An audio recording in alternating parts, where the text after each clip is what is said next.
Hi guys, my name is Josh and welcome to my channel, Robot Stink Games. This is my first ever video, which is basically to introduce myself and ask you guys what you think I should do on my channel. You can comment below. I wanted to start off doing a campaign on a mod from the game Medieval 2 Total War, which is based around the Elder Scrolls. So I'm a huge fan of both the Elder Scrolls and Total War series. So I was really excited when I heard about this mod. I've already played a couple of campaigns to see what the game is like, and I think it's great. So I thought I would leave it up to you guys to choose what campaign I'll do. So what I'll do now is quickly run through the factions. So first off, we have the Tamriel Empire, which, as you can see, is based in the center of the map. They are the largest faction. And are based off the Imperials. It's very similar to the Roman Empire back in the day. So as you can see, they're the biggest faction, but they are surrounded on all sides by other factions. They have some territory here in Morrowind and also in Solstheim, this little island up here. So they have the best army in all respects, their strengths here, but their weaknesses, they field poor variety of cavalry and mages. So the next faction we have is the Kingdom of Daggerfall. So these are Bretons. They're humans like the Imperials, except they are much better at handling magic. So as you can see, their strengths, they're both strong infantry and magicians. Their weaknesses, they have few spearmen, and they're based just on the top left of this map here, just on the bottom of this little area. I believe they have 5 or so settlements all based around here, like very closely together, so there's a very good position to start off in. So next we have the Clan of Crown faction. So these guys are Red Guards. They have a good set of infantry and strong cavalry, but they have weak archers, so they're based here just on the map. Have a lot of coastline there, quite nice, sandy beaches, lovely. So next we have the Kingdom of Wayrest. So again, these are Bretons, and they're both strong infantry and magicians, but their heavy infantry are weaker than their opponents. So they're based just here. So again, quite a small empire to start off with, but I think that's quite nice. It gives you a lot more control when you're expanding.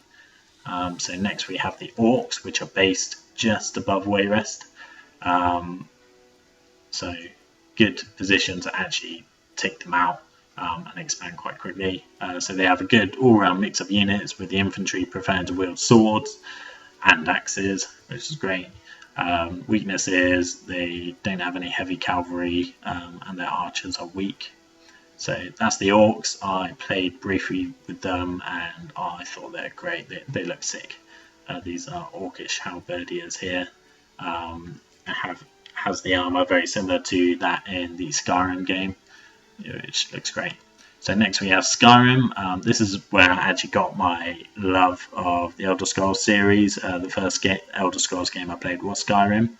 I didn't play Oblivion or anything like that beforehand, so I'm sure this is a favourite with a lot of people.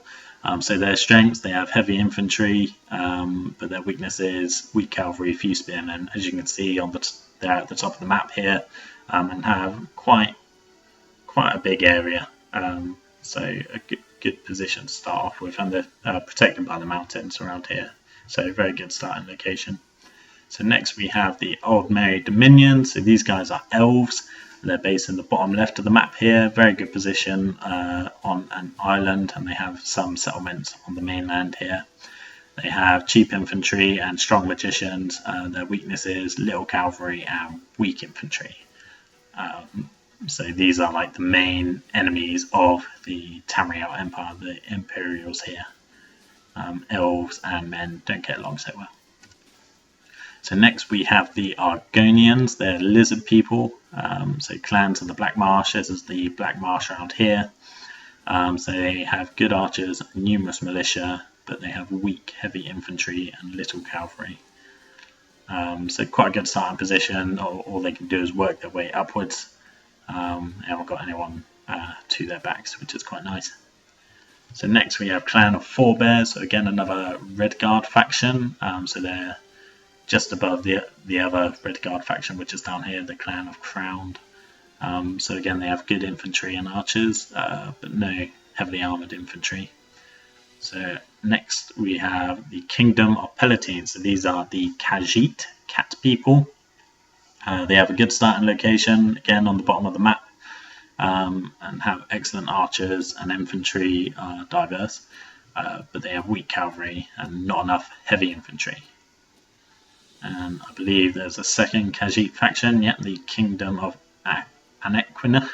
I probably butchered that name there, sorry about that. Their strengths, they have good infantry and excellent cavalry. This looks pretty badass. They're riding tigers, I think, so that's pretty cool. But their weakness is they lack heavy infantry, and they're based above, just here in Elsewhere. I believe that's how you pronounce it, hopefully. So next we have the Tribunal Temple. So these are Dark Elves, who are led by Lord Vivek. I believe he's a sort of god that the Dark Elves worship. And they're based just on the right of the map here. They have a strong infantry and crossbowmen. And the weakness is the riders are weak, like all factions of Morrowind. So this area around here is Morrowind. So next we have Dagoth, the Great House Dagoth. So I actually played this campaign when I was playing around with this, and I thought they were great. They've got like a selection of horrible monsters to try and take over Tamriel with. And they have powerful heavy infantry, but their weakness is they lack professional armies. I actually found a glitch with these guys. One of their heavy infantry units, I think it's their spearmen, they don't have like an upkeep cost, or their upkeep cost is like 1 florin, which is like nothing. Usually it should be like 200 florins. So it's a bit of something that was overlooked in the game, I think, which means you can just create loads of those units and then just take over everything and still have lots of money left over. So if I was going to do a campaign with these guys, I'd try not to exploit that too much, because that'd be a bit unfair. But yeah, great faction. Again, sometimes I like playing the bad guy, so they're based right in the centre here on Morrowind. I can't remember what the mountains, the volcano's called, but pretty much in the centre of the volcano.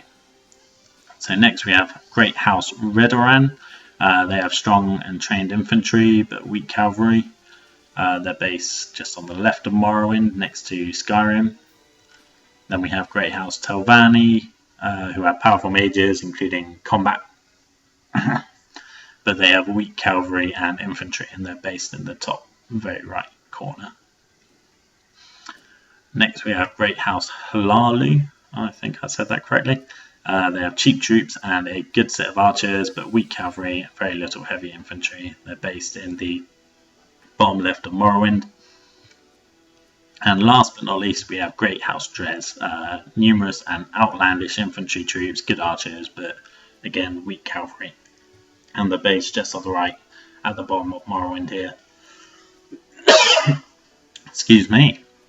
So there you have it. That's all the factions. Please comment below which you like the most. So let me know what faction you think I should go with by commenting below, as I said. And my next video will be at least half an hour of campaign gameplay on the faction that is most requested. So if you like this introduction, please like and subscribe. And also, if you're wondering why I named my channel Robots Think Games, it was actually the name of an account I had for an online game many years ago. So if you can guess what game that was, I will give you 10 extra votes to a faction of your choosing. So my name is Josh, and I hope you liked this video. See you later.